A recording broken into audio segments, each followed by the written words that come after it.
Baiklah, tanpa berpanjang lebar, kita akan berikan waktu yang pertama untuk guru kita, Ustadz Salim Villa. Tafadhol, Ustaz. Assalamualaikum warahmatullahi wabarakatuh.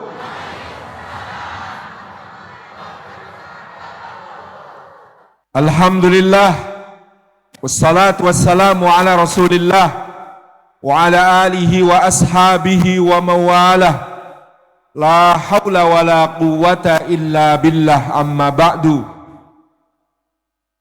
Sadatul afadhil hadratal mukarramin wal muhtaramin, guru-guru kita semuanya, para alim, para ulama, para masyayikh, para asatid, para ustazat, wabil khusus guru kita semua, Tuan Guru Profesor Abdul Somad PhD, yang kita tadimi guru kita semua Ustaz Luqmanul Hakim, Mas Ari yang selalu untung,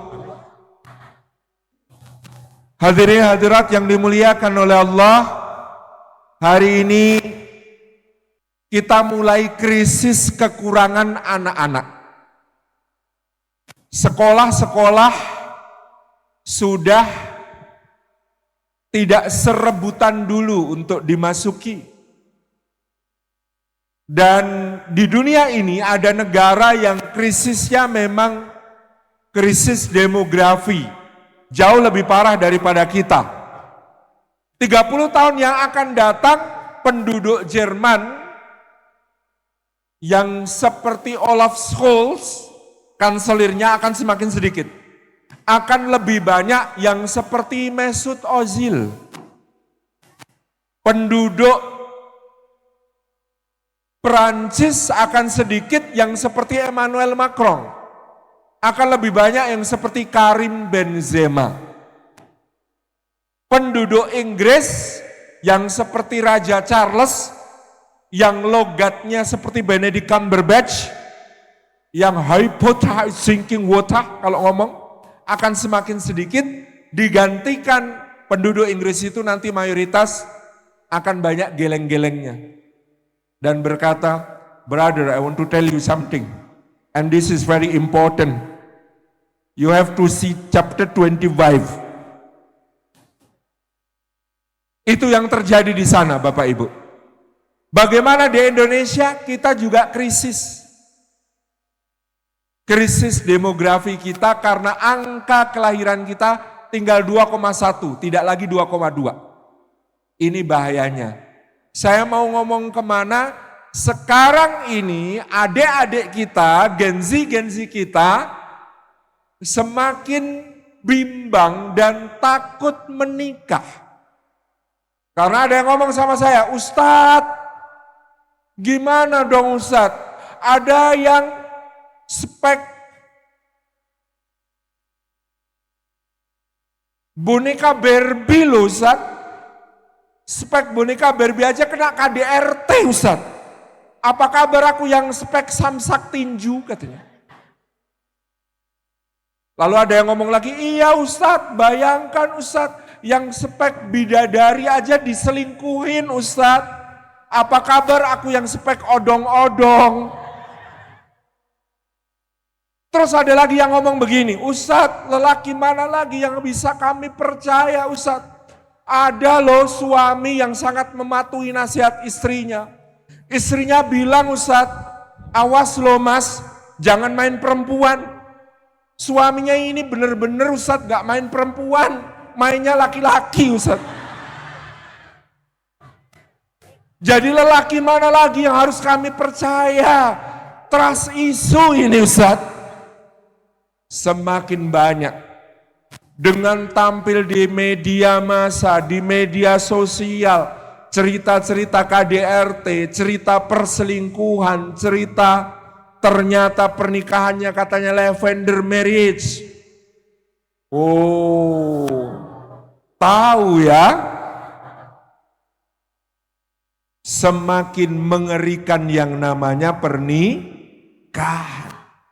Dan semakin mundurnya angka pernikahan, semakin sedikit orang yang mau punya anak, semakin sedikit kita akan melihat cerahnya masa depan bangsa kita.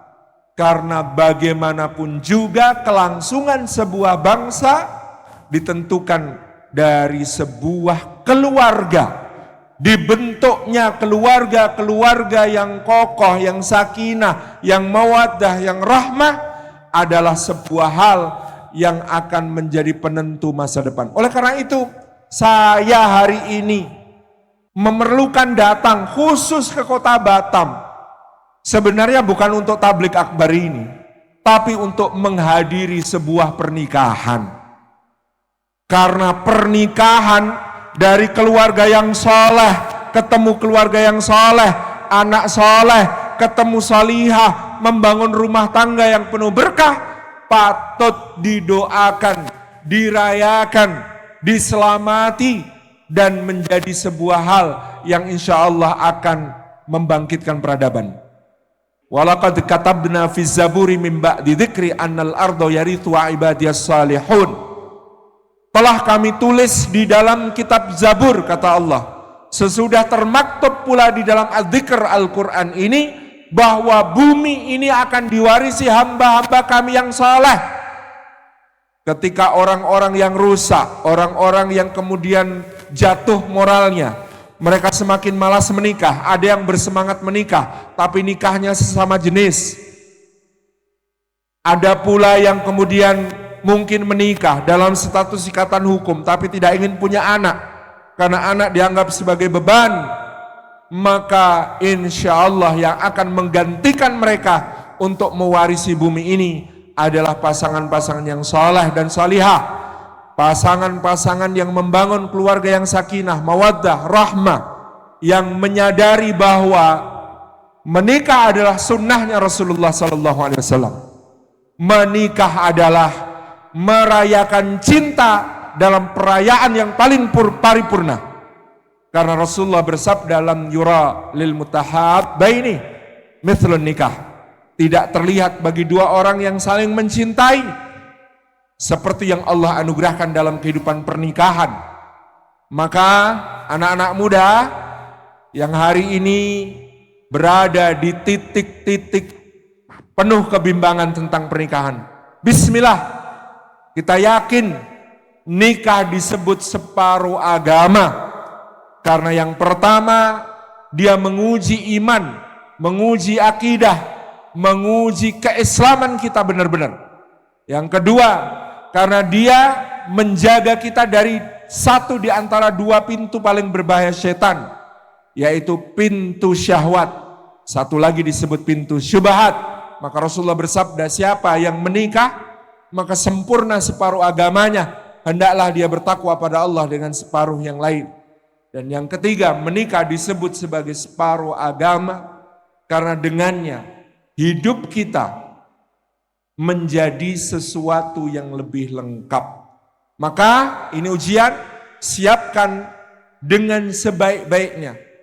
Begitu di hati terbit rasa cinta, maka seorang pemuda sejati akan berkata pada dirinya, apakah aku sudah siap secara rohani, secara akli, secara jasadi, secara ekonomi, secara sosial, untuk menjadi lelaki yang bertanggung jawab.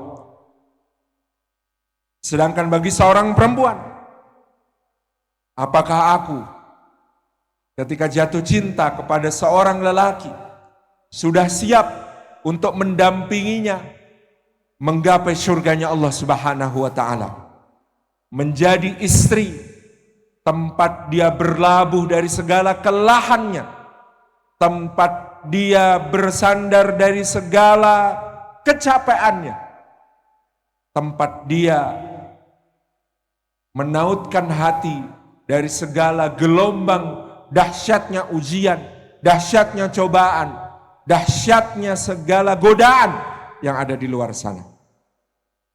Teman-teman yang disayang oleh Allah,